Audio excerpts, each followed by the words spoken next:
내가 너에게 보여주는 것과 똑같은 모양으로 회막과 그 안에 들어갈 모든 것을 만들어라. 조각목으로 궤를 만들어라. 그 상자는 길이가 2규빗 반, 너비가 1규빗 반, 높이가 1규빗 반이 되게 하여라. 궤의 안과 밖을 금으로 입히고 그 둘레는 금테를 둘러라. 궤를 위해 금고리 4개를 만들어서 밑에 내 모서리에 달아라. 한쪽에 2개를 달고 다른 쪽에 2개를 달아라. 조각목으로 채를 만들어서 금으로 입혀라. 그 채들을 궤의 내 모서리에 있는 고리에 끼워서 궤를 운반할 때 사용하여라. 그 채들은 언제나 궤의 고리에 끼워 놓아라. 거기에서 채를 빼내지 마라. 궤 안에는 내가 너에게 줄 증거판을 넣어두어라. 그리고 나서 순금으로 속죄판을 만들어라. 그것의 길이는 2규빗 반, 너비는 1규빗 반이 되게 하여라. 그리고 금을 두드려서 날개 달린 생물 모양을 한 그룹 둘을 만들어라. 그것을 속죄판 양쪽 끝에 하나씩 두어라.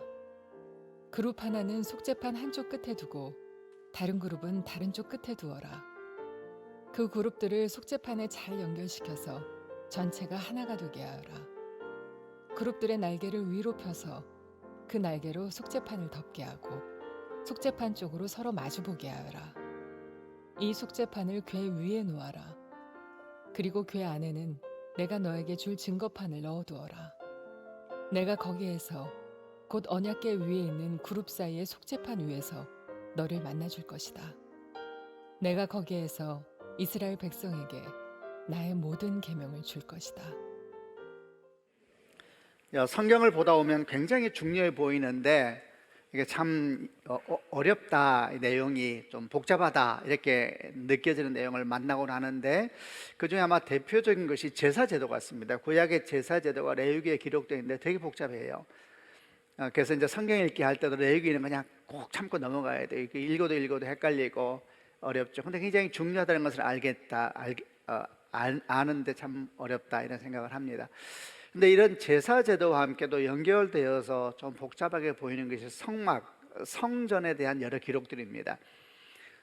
성전에 어떤 물건들, 그걸 성물이라 그러죠. 거룩한 물건들이 뭐가 놓여져 있고 제사 때는 어떻게 사용하고 그것이 무엇을 의미하는 것이다, 이런 이야기가 쭉 성경에 기록되어 있는데 이것도 참 어려운 것 같아요. 제가 이렇게 설명을 드린 이유는 오늘 제가 나누려고 하는 말씀이 이 성막, 그 중에서도 아주 성막의 중심에 있는 언약궤와 관련된 얘기를 하려고 하기 때문에 이렇게 좀 설명을 드렸습니다. 그림을 한 3개만 이제 먼저 보겠습니다. 첫 번째 그림은 보통 우리가 성전에 대해서 이렇게 스케치한 그림입니다. 동쪽 문으로 들어가게 되면 앞에 마당이 있고, 마당에는 번제물, 번제는 제사 드리는 짐승을 태워드리는 것이죠. 그리고 좀 지나면 물두멍, 제사장들이 손을 씻는 곳이고, 그리고 이제 앞에 큰 회막, 성막이 놓여 있습니다. 성막은 크게 2개로 나눠져서 성소와 지성소로 나누어지는데, 두 번째 그림을 한번 평면도로 보겠습니다. 위에서 바라본 평면도를 보게 되면 이제 조금 더 성소와 지성소가 어떤 성물이 있는지를 볼 수가 있습니다. 성소를 보게 되면 들어가면 왼쪽에 불이 밝혀져 있는 등잔대가 있고, 그 반대편은 이스라엘 12지파가 각각 하나님께 드리는 떡 12조각이 놓여진 떡상이라는 것이 있고, 그리고 정면에는 하나님께 향을 태워드리는 분향단이라 그러죠. 이게 이제 성소를 이루고 있습니다. 성소는 항상 등불을 켜놓기 때문에 밝습니다. 그런데 이 분향단 뒤쪽에 큰 휘장이 하나 내려와 있고, 그 뒤를 지성소라 이렇게 말하는데, 이 지성소는 어떤 불빛도 없는 것이고 1년에 한 번 대제사장이 속죄일이 되면은 1년에 한 번 딱 들어가는 지성소, 가장 거룩한 곳이고 가장 또 귀한 곳이고 가장 신비한 곳이 이걸 지성소로 하는데, 이 지성소에는 한 가지 물건, 성물이 놓여 있는데 그게 바로 언약궤라고 합니다. 언약궤 그림을 한번 보겠습니다. 아마도 언약궤가 이런 그림이지 않을까. 보통 이제 우리가 스케치를 하는데 이런 그림인데 황금으로 다 덮여 있습니다. 2개로 나눠 볼 수 있는데, 위 하나는 뚜껑 위에는 이렇게 그룹이라 그래서 천사가 이렇게 엎드려서 이렇게 보호하고 있는 것 같은 이런 모양의 뚜껑이 있고, 밑에 이제 몸통이 있습니다. 그리고 그 안에 들어가는 3가지 물건이 나와 있는데, 하나는 십계명이 새겨진 두돌판, 그리고 만나가 들어가 있는 금항아리, 그리고 세 번째는 아론의 쌍난 지팡이, 이 세 가지가 이 언약궤 안에 들어가 있었다. 이렇게 이제 이야기하는 내용이 구약에 나오는 언약궤에 대한 내용인데, 오늘 우리가 이 언약궤가 우리에게 도대체 무엇을 의미하는 것이고 우리 삶에, 우리 신앙에 무엇을 의미하는 것일까 생각하고 기도도 하고 또 묵상하는 시간을 갖고자 합니다. 언약궤가 그림이 나옵니다만 그리 크지 않습니다. 길이가 밑에 넓은 쪽이 2규빗 반이라 그랬어요. 1.18m 정도, 1m 18cm. 그리고 작은 쪽이 68cm 정도, 높이는 68cm 정도. 그러니까 사실 우리 같은 사람 들어가면 못 누울 자리, 굉장히 작지요. 가장 거룩한 언약궤입니다. 이제 이 언약궤에 대한 얘기를 하겠습니다. 우선 오늘 본문에서 출애굽 25장 9절부터 16절까지 이 언약궤를 어떻게 만들어야 된다라는 말씀이 나와 있는데 9절부터 16절까지를 보겠습니다. 제가 먼저 9절 읽겠습니다. 내가 너에게 보여주는 것과 똑같은 모양으로 회막과 그 안에 들어갈 모든 것을 만들어라. 10절 조각목으로 궤를 만들어라. 그 상자는 길이가 2규빗 반, 너비가 1규빗 반, 높이가 1규빗 반이 되게 하여라. 궤의 안과 밖을 금으로 입히고 그 둘레에는 금테를 둘러라. 궤를 위해 금고리 4개를 만들어서 밑에 내 모서리에 달아라. 한쪽에 2개를 달고 다른 쪽에 2개를 달아라.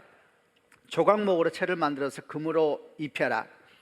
그 채들을 궤의 내 모서리에 있는 고리에 끼워서 궤를 운반할 때 사용하여라. 그 채들은 언제나 궤의 고리에 끼워 놓아라. 거기에서 채를 빼내지 말라. 궤 안에는 내가 너에게 줄 증거판을 넣어두리라. 한 번 더 언약궤만 사진을 보여주실래요? 이 언약궤에 대한 설명이 그대로 지금 나와 있는 겁니다. 조각목으로 궤를 만들, 궤라는 것은 상자를 의미하는 한자잖아요. 그래서 몸통 2개 중에 밑에는 재료가 조각목입니다. 그리고 채, 고리를 만들어서 채를 쭉, 그 채도 조각목으로 만듭니다. 그리고 이제 그걸 들고 언약궤를 이동했거든요. 항상 채를 끼워 놓아라. 끼워 놓은 상태에서 이제 지성소에 놓게 한 것이 언약궤였다는 겁니다. 우선 왜 언약궤라고 이름을 붙였는가? 그것은 이 언약궤 안에 있는 십계명 돌판 때문에 그렇습니다. 그게 언약의 말씀이잖아요. 그래서 언약의 말씀이 들어있다. 그래서 언약궤라고 그랬고, 또 십계명이 율법을 총칭적으로 모은 것이다. 이렇게 의미할 수도 있으니까 법궤다 이렇게 표현하게 되었고, 또 증거의 말씀이 들어있다. 그래서 증거궤에 똑같이 표현했습니다. 언약궤, 법궤 또는 증거궤 이런 식으로 표현을 했습니다. 우선 몸통을 보면은 몸통과 채의 재료가 조각목이라 그랬습니다. 이에 대한 얘기부터 해보려고 합니다. 조각목이 어떤 나무인가? 한자인데 한자를 생각 안 하면 조각목으로 어떤 분들은 이런 생각을 합니다. 아, 이게 예술하는 분들이 조각할 때 쓰이는 나무인가? 언뜻 그렇게 생각할 수도 있잖아요. 근데 전혀 그렇지 않습니다. 조각목이 무슨 뜻이냐면 조자가 대추나무 조, 그리고 각이 뿔각입니다. 대추나무 조는 한자를 보게 되면 가시를 뜻하는 단어 2개가 붙어서 대추나무 조를 이루게 되는데, 이게 무슨 뜻이냐면 조각목이 그렇다는 겁니다. 가시가 많아요. 가시가. 그 대추나무 조, 이 말은 가시가 많은 나무다. 이 가시나무 일종이거든요. 모세가 시내에서 불타는 떨기나무에서 하나님을 만나잖아요. 이 불타는 떨기나무가 광야의 떨기나무인데 이것도 가시나무 일종입니다. 그러니까 비슷한 나무라 생각하면 됩니다. 각자는 뿔각이라 그랬는데, 뿔각은 동물의 뿔, 이 나무가 그렇다는 겁니다. 단단하다는 이야기에 단단하다, 다듬기 어렵다는 이야기입니다. 그래서 조각목은 가시도 많고 단단해서 다듬기도 어렵고, 게다가 이게 사막에서 자라는 가시나무 일종이다 보니까 사막의 바람이라든지 낮의 태양, 밤의 추위 이런 것 때문에 나무가 뒤틀려져 있어요. 그리고 옹이도 많고. 여러분, 이런 나무를 어디 쓰겠습니까? 지금 제가 말한 것처럼 가시 많고 단단하고 그리고 뒤틀려져 있고 옹이도 많고 이러니까 다듬기도 힘들고, 다듬어봤자 어디에 쓸만한 것이 별로 없는 나무가 조각목이라는 나무인데, 이 나무를 주님께서 딱 지명하셔가지고 그 나무를 깎아서 성전의 가장 중요한 중심에 있는 언약궤를 이루는 몸통을 만들어라 이렇게 말씀하신 겁니다. 그러면서 이 일을 누구한테 하라 그러셨냐면은 부살렐이라고 하는 사람에게 이 일을 하라 그래요. 부살렐을 성경이 뭐라고 설명하냐면 성령이 충만한 사람이었더라 이래요. 이게 부살렐 성령 충만한 부살렐이 이 단단한 나무, 가시 많고 그냥 상처 많은 이 나무를 깎고 딱 깎아가지고 마침내 하나님의 거룩함을 상징하고 하나님의 약속을 상징하는 그 언약궤 몸통으로 이제 만들게 한 겁니다. 자, 여러분, 제가 여러분에게 지금 언약궤 몸통을 만드는 재료 조각목 얘기를 쭉 해왔는데 어떤 느낌이 드세요? 저는 이 조각목에 대한 묵상을 하면서 이거 나네? 이런 생각이 들었습니다. 딱 나네. 여러분은 어떻게 생각하세요? 여러분 아니에요. 딱 나네. 예, 고집도 세고 상처도 많고 인생에 뒤틀려진 가치관을 가지고 있고 그리고 옹의도 많고 어디 쓸데가 없는 인생이었는데 참 나네. 여러분 맞습니다. 이 언약궤의 조각목이 사실은 우리를 예표하고 있는 나무였던 겁니다. 근데 하나님께서 그렇게 쓸모없고 고집센 나무를 부살리를 통하여서 다듬어서 그 존귀한 언약궤의 몸통이 되게 하신 것처럼 우리에게 성령께서 오셔서 우리 인생을 다듬으셔서 하나님의 존귀한 자녀가 되게 하신 것입니다. 아멘이죠. 언약궤는 여러분 우리 이야기입니다. 우리 이야기. 그런데 이 부살렐이 조각목을 잘 다듬어서 이제 언약궤 몸통을 만드는데 조각목을 아무리 잘 다듬었다 그래서 상자를 만들었다 그래서 그게 곧 언약궤가 되는 건 아닙니다. 왜냐하면 이 조각목 상자가 언약궤가 되기는 결정적인 영향력은 사실 조각목에 있는 게 아닙니다. 그것은 뚜껑에 있습니다. 뚜껑. 몸통을 만들고 뚜껑이 딱 덮여져야 되는데 이 뚜껑이 아주 중요합니다. 이 뚜껑이 덮여지게 되면 조각목 상자 그게 언약궤로 바뀌게 되는 것입니다. 이 뚜껑을 뭐라고 하냐면 속죄소 이렇게 말해요. 속죄소 이름을 속죄판 이렇게 말을 하는데 이제 여기에서 하나님이 굉장히 놀라운 말씀을 하기 시작하는데 이것이 무엇으로 만들어졌고 무엇을 상징하는가에 대해서 우선 성경에 나오는 이 속죄판 또는 속죄소에 대한 말씀을 좀 읽어보겠습니다. 25장 17절부터 22절에 나오는데 뚜껑, 이 속죄판에 대한 이야기입니다. 제가 17절 읽겠습니다. 그리고 나서 순금으로 속죄판을 만들어라. 그것의 길이는 2규빗 반, 너비는 1규빗 반이 되게 하여라. 18절. 그리고 금을 두드려서 날개 달린 생물 모양을 한 그룹 둘을 만들어라. 그것을 속죄판 양쪽 끝에 하나씩 두어라. 그룹 하나는 속죄판 한쪽 끝에 두고 다른 그룹은 다른 쪽 끝에 두어라. 그 그룹들을 속죄판에 잘 연결시켜서 전체가 하나가 되게 하여라. 그룹들의 날개를 위로 펴서 그 날개로 속죄판을 덮게 하고 속죄판 쪽으로 서로 마주보게 하여라. 이 속죄판을 궤 위에 놓아라. 그리고 궤 안에는 내가 너에게 줄 증거판을 넣어두어라. 22절. 내가 거기에서 곧 언약궤 위에 있는 그룹 사이의 속죄판 위에서 너를 만나줄 것이다. 내가 거기에서 이스라엘 백성에게 나의 모든 계명을 줄 것이다. 다시 언약궤 사진을 보여주실래요? 뚜껑 부분에 대한 이야기가 속죄판이라고 그러는데 우선 재료가 뭐냐? 순금입니다. 순금. 금덩어리를 다듬어 가지고 뚜껑을 만드는 겁니다. 그러고 나면 또 금덩어리를 가져와서 이제 그룹이 천사입니다. 천사 둘을 만들어요. 그리고 이걸 속죄판에 양쪽에 붙여 가지고 위에 날개가 이렇게 덮도록 합니다.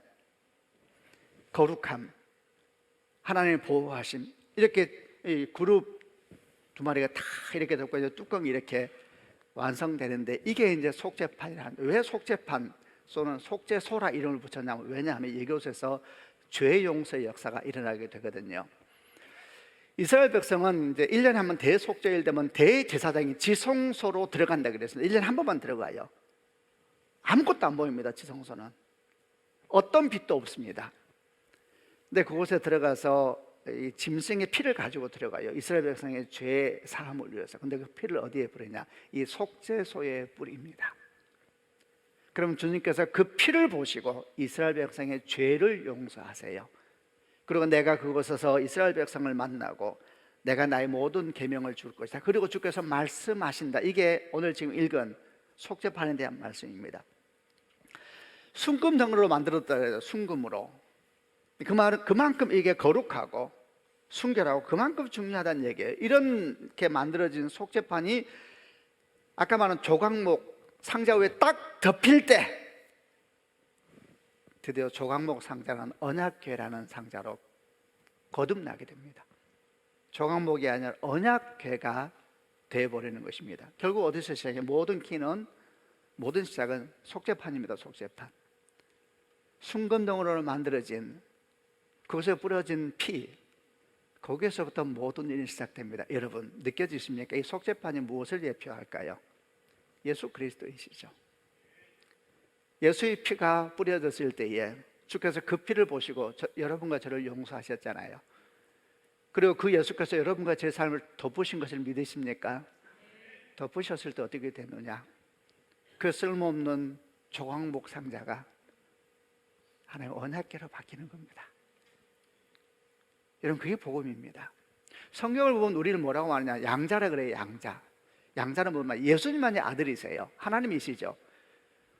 근데 예수께서 우리를 딱 덮으시는 순간 양자가 돼요. 언약궤에 이렇습니다. 위에 순금 덩어리가 탁 덮이면은 말하자면 이렇게 되는 거예요. 그러면 이제 밑에 이게 조각목 상자가 있잖아요. 그럼 조각목 상자는 어떻게 되느냐? 조각목은 순금이 아니에요. 근데 밖에 금을 덧칠하기 시작합니다. 다 덧칠해요. 그럼 멀리서 보면 똑같습니다. 순금 덩어리와 원래 본질은 조각목인데 순금으로 덮여진, 위에는 하나님의 아들 예수요, 밑에는 양자된 우리들인 것입니다. 예수 피로 말미암아 주께서 우리를 덮으실 때 그 피가 흘러내려와서 여러분과 저를 덮은 것입니다. 아멘이죠. 이것이 일종의 예표였습니다. 이로 말미암아 우리가 하나님의 자녀가 된 것입니다. 베드로전서 1장 18절과 19절에 사도 베드로가 이런 말씀을 했습니다. 개역개정으로 한번 읽어보겠습니다. 제가 먼저 18절 읽겠습니다. 너희가 알거니와 너희 조상이 물려준 헛된 행실에서 대속함을 받은 것은 은이나 금같이 없어질 것으로 된 것이 아니요. 19절 오직 흠없고 점없는 어린 양 같은 그리스도의 보배로운 피로 된 것이니라. 구약은 예표였습니다. 예표. 이렇게 순금 밑에 있는 그 무가치한 조각목이 금으로 도금되어서 하나님의 거룩한 언약궤를 이루는 것처럼 예수께서 그 피로 우리를 덮으실 때에 아무런 가치도 없는 우리들이 왕같은 제사장이여 거룩한 나라여 그의 소유된 백성으로 외치게 되는, 하늘 보좌에 앉게 되는 택하받은 사람이여 거룩한 사람들이여 내 사랑한 아들이라 내 사랑한 딸이라 외치시는 그런 언약궤와 같은 인생으로 변화된 것입니다. 아멘이죠. 그러면 우리는 누구입니까 여러분? 우리는 원래 조각목 같은 인생이었습니다. 그럼 지금은 어떻게 했습니까? 언약궤 같은 인생으로 바뀌게 된 겁니다. 아멘이죠. 구약의 언약궤는 어디에 있었느냐? 광야에서는 성막, 회막에 있었습니다. 예루살렘 성전에서는 성전 가장 깊은 곳에 있었습니다. 그러면 신약에서는 지금은 언약궤가 어디 있을까요? 우리 안에 있는 것입니다. 우리 안에 있는 것이다. 성경 말하기를 너희 안에 성령이 계시는 걸 너희가 알지 못하느냐? 너희가 하나님의 성전인 것을 너희가 알지 못하느냐? 우리가 하나님의 성전입니다. 아멘이죠. 성전이면 그 안에, 성전은 왜 성전이냐? 언약궤가 있어야 성전입니다. 성령이 임하시는 것이죠. 예수가 우리를 돕는 것이죠. 우리가 성전이고 우리 안에 언약궤가 있습니다.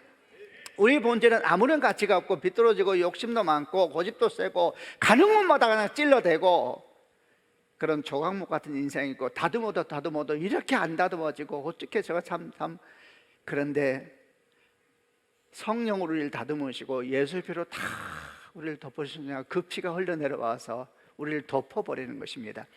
여러분 그게 복음이에요. 그럼 우리가 어떻게 살아야 되겠습니까?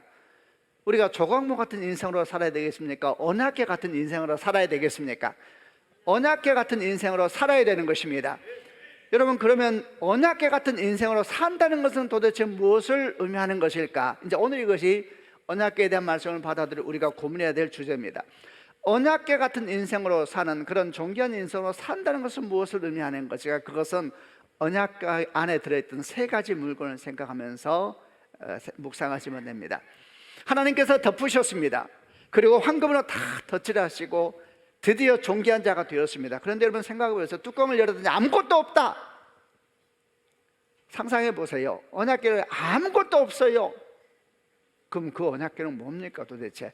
뚜껑을 딱 열다 세 가지가 있어야 돼요. 세 가지가 뭐겠습니까? 첫 번째는 십계명이 새겨진 돌판이 있어야 됩니다. 두 번째는 만나가 들어있는 금 항아리가 있어야 됩니다. 세 번째는 아론의 상단 지팡이가 있어야 됩니다. 여러분 안에 이 세 가지 성물이 있습니까? 있어야만 됩니다. 우선 아멘 하십시다.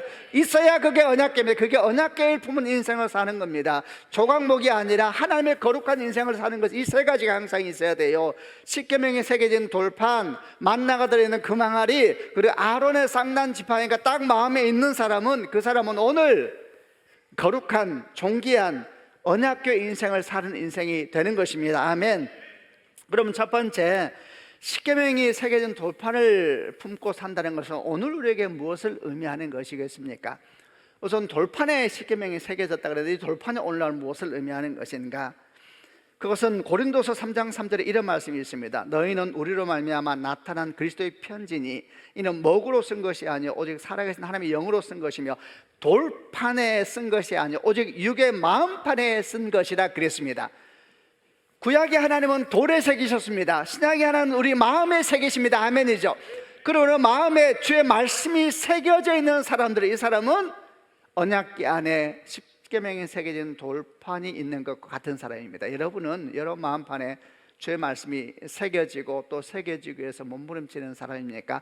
새긴다는 것은 고통입니다. 아픔입니다. 말씀을 붙잡고 씨름하고 과연 이 말씀이 내게 무슨 의미가 있는지 고민하고 질문하고 말씀대로 살지 못하기 때문에 아파하고 나 이렇게 살면 안 되는데 힘들어하고 고통스러워하고 나 이렇게 정말 이래도 되는 거야? 하나님 나 어떻게 합니까? 여러분 그게 말씀이 새겨지는 하나님의 여정이라고 생각을 합니다. 여기서 중요한 것은 구약을 보니까요, 십계명에 새긴 돌판이 다 언약궤 안에 넣어지잖아요. 그런데 이 돌판이 어떤 돌판이었냐면은 원래 하나님께서 모세를 시내산에 부르셔서 40일 동안 같이 있으시잖아요. 그때 원래 첫 돌판은 주님께서 만드셨습니다. 주께서 돌판도 만드시고 그 위에 글도 새겨서 모세에게 주었어요.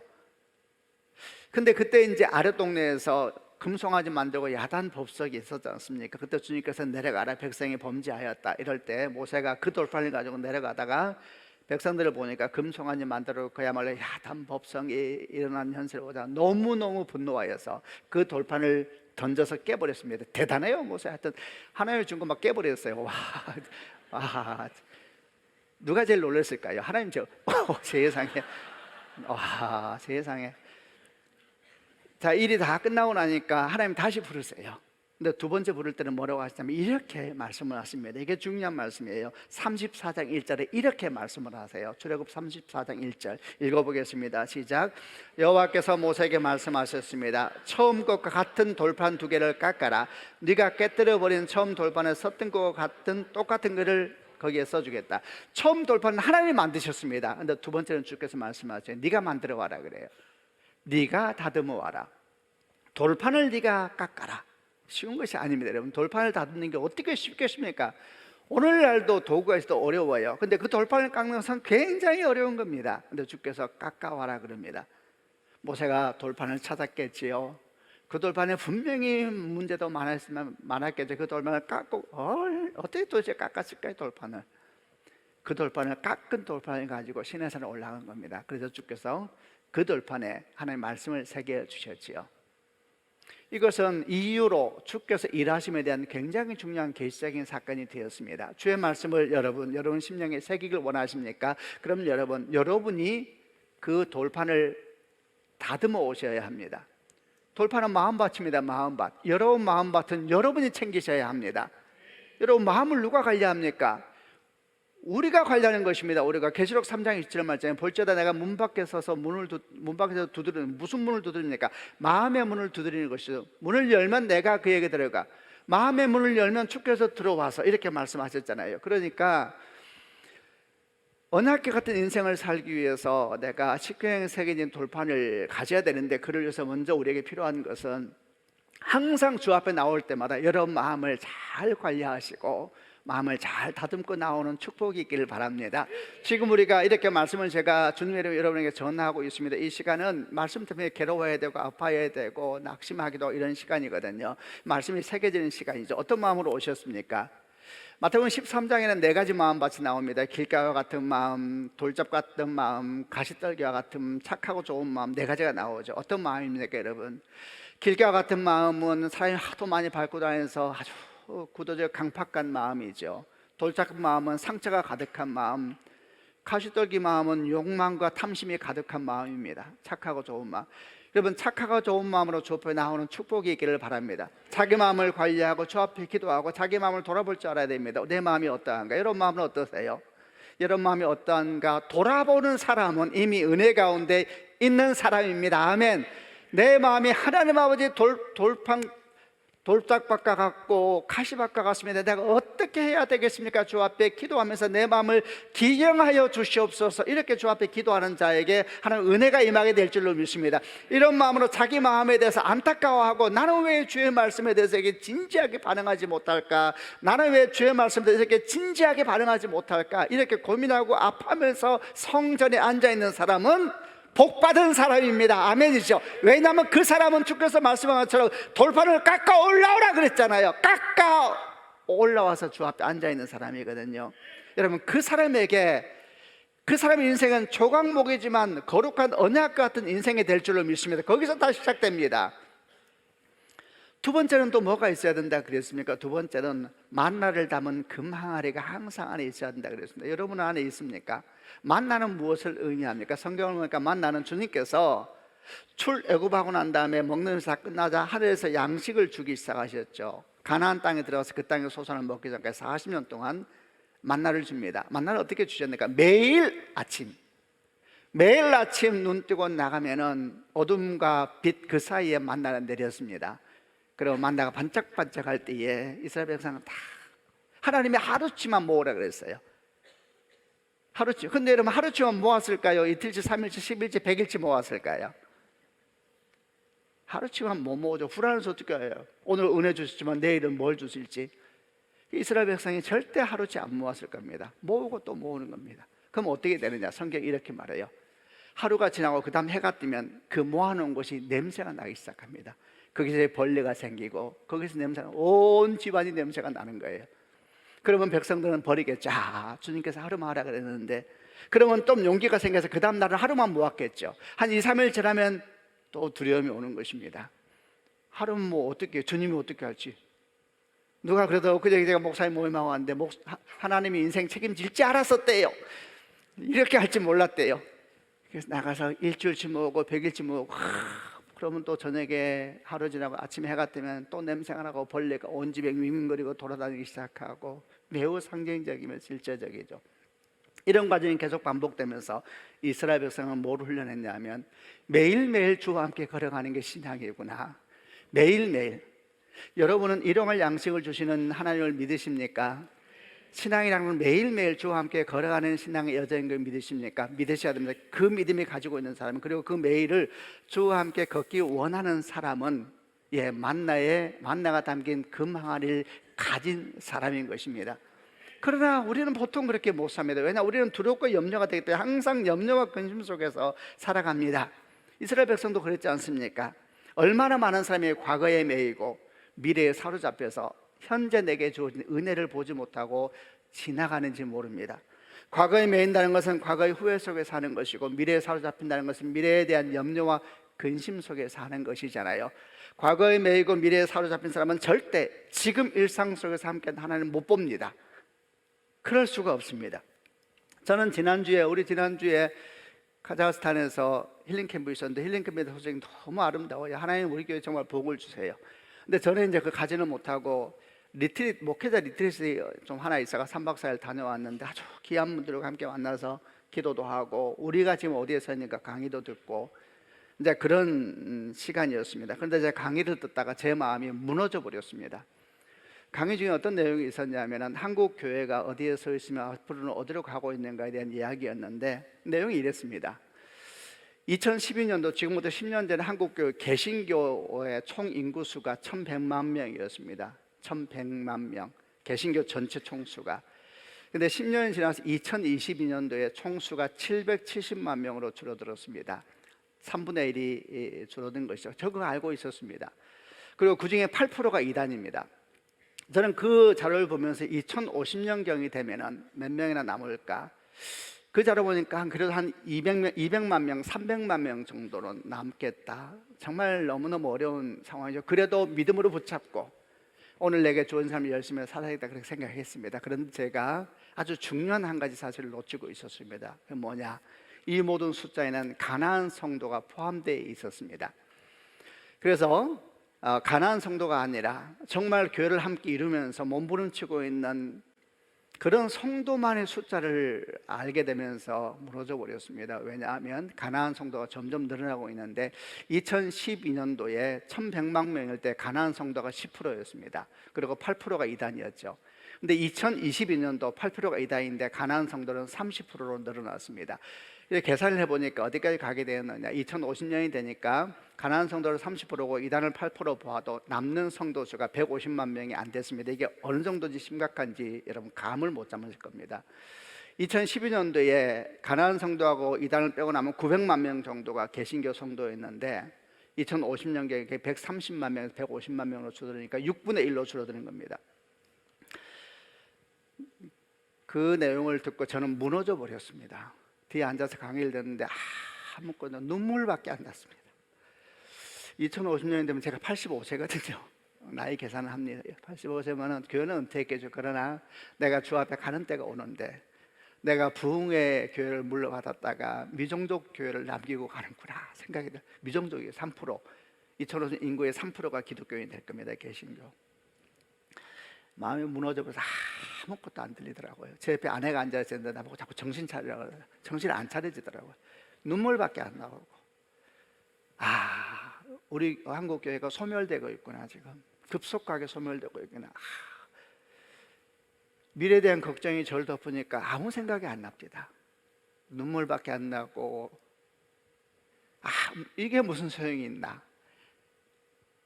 우리 교회 여러분 열심히 하고 있고 저도 여호사 목사도 열심히 하고 있거든요. 얼마나 열심히 하는지 몰라요.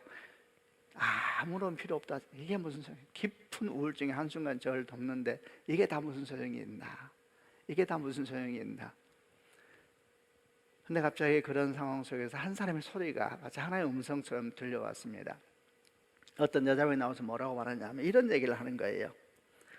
과거는 이미 지나가 버렸으니 후회한들 무슨 소용이 있으며 미래는 아직 다가오지 않았으니 내 영역이 아니고 하나님의 영역이니 염려하면 그것은 교만인 것이고 내가 할 수 있는 충성됨은 지금 내게 주어진 삶의 자리에서 충성되게 걸어가면 되는 것이 아니겠느냐, 이런 얘기를 하는데 천둥처럼 제게 들렸습니다. 여러분, 과거는 이미 지나갔으니 후회한들 무슨 소용이 있겠습니까? 미래는 아직 오지 않았으니 여러분 영역이 아니고 하나님의 영역이니 염려하고 근심하는 것은 대단히 교만한 것입니다. 우리에게 필요한 것은 뭔가 지금 내게 주어진 삶을 잘해서 충성되게 걸어가는 신앙이 필요한 줄로 믿습니다. 여러분, 그게 만나 신앙입니다. 만나. 매일 아침 나가서 두려워서 며칠씩 둘 때마다 썩은 냄새가 나는 그걸 보면서 끝없이 배웠습니다. 신앙은 매일매일 주와 함께 걸어가는 것이구나. 그래서 제가 그 음성이 들리고 참으로 그러합니다, 주님. 그리고 제가 정신을 차리자 갑자기 몇 가지 생각이 막 떠오르는 거예요. 이렇게 소망 없는 이 땅 같은데 무슨 소용이 있는가 싶었는데 아니고 보석 같은 일들이 막 떠오르는 거예요. 제가 또 지난주인가 한 목사님, 개척교회 목사님을 만났는데 이분은 서강대에서 서강대 가깝네. 여기서 저희 집 가는데 가까운데 거기서 교회를 하는데 2, 3년 됐대요. 16명의 청년들과 모이고 있다고 해서 깜짝 놀랐어요. 여러분, 아무것도 아닌 것 같은 16명. 엄청난 겁니다. 아니, 어떻게 복음을 전했냐. 그러니까 거의 다 안 믿는 사람이 교회를 떠나는 청년들이 모였다는 거예요. 대학교 못 들어갑니다. 전도를 못 해요. 어떻게 복음을 전했느냐. 이분이 이러더라고요. 청년을 어디서 만날 수 있을까? 청년을 어디서 만날 수 있을까? 하다가 카페를 많이 가더라고요. 카페 청년들이. 그래서 아는 형님이 카페를 한대, 대학교 앞에서 형님한테 말했대요. 제가 알바를 좀 들어가서 좀 해도 되겠냐? 그래서 제가 그랬냐? 그럼 알바 들어가서 커피 마시러 온 대학생들에게 복음을 전했느냐? 이렇게 물어봤어요. 아니래요. 그럼 뭐 했느냐? 알바로 들어가서 알바생들에게 복음을 전했다는 거예요. 무슨 광고의 한 제목이요. 알바가 알바에게. 여러분, 알바가 알바에게 해야 돼요. 이렇게 보니까 알바가 계속 바뀌더래요. 그러니까 알바가 하니까 서로의 아픔을 서로 알잖아요. 이 목사가 챙기는 거예요. 알바를. 커피 한 해주면서 내가 할게. 그럼 계속 바뀔 때마다 그러면서 예소장을 그렇게 모인 사람이 16명이라니까 얼마나 귀해요. 알바가 알바에게. 이게 여러분 전도의 원리입니다. 여러분이 해야 돼요. 여러분이 해야 돼요. 여러분이 자리에서 여러분이 입을 열지 않으면 아무도 입을 여는 사람이 없는 겁니다. 그래서 16명이 모였다. 내가 너무 보석 같은 사람이구나. 그리고 막 떠오르는 거예요. 어떤 목사님은 제가 한번 얘기했는지 모르겠어요. 코로나가 지나는데 소식이 들리는 거예요. 다 청년들이 자기가 섬겨왔던 교회 청년이 다 떠난다는 거예요. 그래서 이분이 전도사 때 생각했어요. 내가 해야 되겠다. 그래서 교회를 내려놓고 자기가 스스로 교회를 개척했는데 어떻게 했느냐, 자기가 지나간 교회 청년들에게 다 연락을 했대요. 그리고 어떻게 지내냐, 교회 잘 다니고 있다 그러면 파이팅 열심히 하고 떠나지 말고 계속 신앙생활 잘하라 격려하고, 떠났다 그러면 다 만난 거예요. 떠난 청년들 다 찾아간 거예요. 아무 밥만 먹어도 돼요. 밥만 계속 밥 먹고, 어떻게 지내느냐, 교회 잘 다니면 잘 다니고 열심히 파이팅, 떠나지 말고, 떠났다 그러면 밥 먹자. 12명이 모아진 거예요. 제가 그 전도사 볼 때도 그랬거든요. 같이 하자. 우리가 너무 많은 걸 배우고 싶다. 여러분, 제가 염려에 쌓여 있을 때는 아무 생각 안 납니다. 영적 우울증, 이게 다 무슨 소용이 있는가? 눈물밖에 안 나는데, 그래, 지나간 과거를 후회한들 무슨 소용이 있으며 다가오지 않는 미래는 하나님의 영역입니다. 아멘이죠. 걱정과 염려는 영적인 교만입니다. 교만. 하나님께서 하실 일을 왜 당신 나서서 걱정하고 염려하면서 하나님의 일하심을 막아버리는 것입니까? 그건 불신이지요.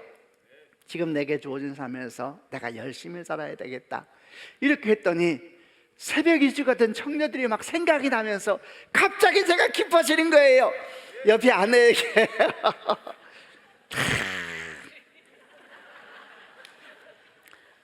우리 아내 만나를 담은 그만 아내가 있습니까? 여러분, 과거를 후회하지 말고 미래를 염려하지 마십시다.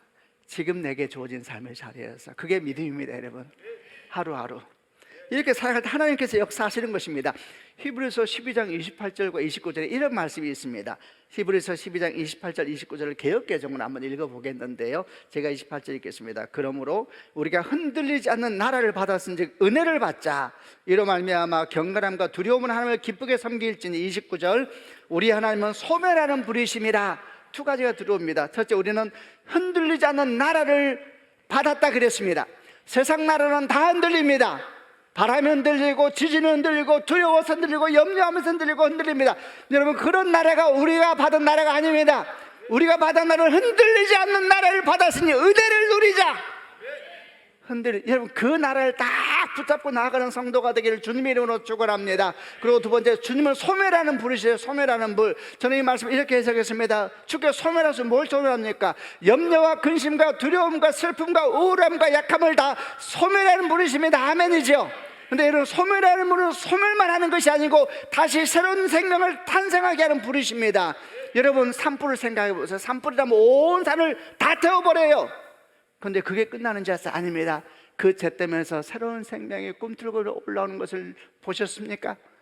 여러분, 소멸하는 불은 소멸하시면서 다시 살리시는 불이신 걸 믿는 축복이 있기를 바랍니다. 과거를, 우리를 묶고 있는 모든 과거의 후회가 소멸하시는 불로 말미암아 다 소멸되는 축복이 있기를 바랍니다. 미래에 대한 모든 두려움이 소멸하는 불로 말미암아 약속으로 바뀌고 희망으로 바뀌는 성도가 되기를 주님의 이름으로 축원합니다. 이런 마음으로 내게 주어진 오늘 하루 삶을 믿음으로 걸어가겠다 결정하는 사람은 누구인가? 그 사람은 만나를 담은 금항아리를 가진 사람입니다. 진짜 부자입니다. 진짜 부자. 여러분, 이런 부유함이 여러분 가운데 있기를 주 예수 그리스도를 축원합니다. 세 번째는 뭐였습니까? 내 안에는 아론의 쌍난 지팡이가 있는가 항상 물어봐야 됩니다. 민수기 16장을 보면 모세를 반영하는 많은 사람이 나옵니다. 그 중심에 고라였지요. 고라가 이스라엘 백성 250명의 주요한 지도자들을 연합하여서 모세를 대적했었습니다. 이로 말미암아 많은 사람이 죽임을 당했습니다. 이 사건이 지나고 난 다음에 하나님께서 모세에게 뭐라고 말씀하시냐면 12지파 대표들의 지팡이를 가져와라. 거기에 12지파 대표 이름을 새겨서 가져와라. 그 대신에 그 중에서 레위지파 지팡이에는 아론의 이름을 새겨라. 그리고 그 12지파 지팡이 이름이 새겨진 지팡이를 언약궤 앞에 놓아라. 이렇게 말합니다. 모세가 그대로 했습니다. 그리고 그 다음날 아침에 언약궤 앞에 갔더니 그 12지팡이가 쫙 놓여 있는데 그 중에 한 지팡이에 우미 돋고 순이 나고 꽃이 피고 살구 열매가 열려 있는 걸 보았습니다. 가까이 보았습니다. 아론이란 이름이 적혀 있었습니다. 모세가 그 12지팡이를 다 가지고 나오자 이스라엘 백성이 다 보았습니다. 하나님 말씀합니다. 그 쌍난 지팡이를 언약궤에 넣어라. 내 백성이 잊지 않게 하라. 기억하게 하라. 여러분, 아론의 쌍난 지팡이는 무엇을 의미하겠습니까? 하나님의 주권이죠. 너는 모든 순간 모든 자리에서 하나님의 왕 되심을 인정할 수 있는가? 여러분, 모든 순간 모든 자리에서 주의 왕 되심을 인정할 수 있습니까? 여러분, 자녀들 향하여서 재정에 대해서, 관계에 대해서, 육체에 대해서 주의 왕 되심을 인정할 수 있습니까? 도대체 소망이 보이지 않고 미래가 안 보일 때도 주의 왕 되심을 노래할 수 있습니까? 여러분, 주의 왕 되심을 노래할 수 있는 성도가 되기를 주님의 이름으로 축원합니다. 자녀를 위해서 많이 기도하시죠. 우리 교회가 이번에 스쿨 많이 하잖아요. 어제 제가 아버지와 거 강의했는데, 아버지와 강의는 또 그렇게 저 여러 눈물이 좀 납니다. 얼마나 존귀한 자리인가. 근데 그 모든 자리는 항상 하나님이 함께 계셔야 됩니다. 제가 아버지 앞에서 이런 강의했었어요. 남편과 아내가 있고 하나님 계시는데, 남편과 아내는 굳이 비유하자면 실선이면서 점선 같다 그랬어요. 신기해. 남편과 아내는 영촌이죠. 영촌. 네 안에 내가 있고 내 안에 네가 있다. 그런데 돌아서면 남남이요. 이 긴장감, 이게 점선이요 실선이요. 이 둘이 하나 되기 위해서는 하나님이 계셔야 됩니다. 하나님 없이 둘만 부딪히면 열심히 살수록 인생을 험난해집니다. 그거 아세요? 하나님 없으면 돈이 많을수록 싸우고 능이 많을수록 싸웁니다. 마치 연골 없는 뼈처럼 달릴수록 부딪히고 고통입니다. 주님은 우리 인생의 연골이신 줄로 믿습니다. 연골이 있으면 뼈가 튼튼할수록, 너는 모든 순간 하나님을 인정할 수 있느냐? 모든 순간 주의 왕권을 인정할 수 있느냐? 아멘. 그러면 여러분은 아론의 쌍난 지팡이를 품고 있는 언약궤입니다. 사랑하는 성도 여러분, 우리는 조각목이었는데 주 예수 피가 우리를 덮었네요. 그리고 우리가 언약궤가 됐습니다. 이처럼 기가 막힌 은혜가 어디 있습니까? 우리 언약궤를 부은 백성으로 잘 삽시다. 세 가지. 십계명의 세계인 돌판이 있느냐? 만나가 담긴 금왕 아래 있느냐? 아론의 쌍난 지팡이 있느냐? 항상 자기를 돌아보고 이렇게 가게 되면 거기서부터 은총은 강물처럼 흐르게 될 거고, 여러분을 만난 여러분 자녀는 복됩니다. 여러분을 만난 한국교회는 복됩니다.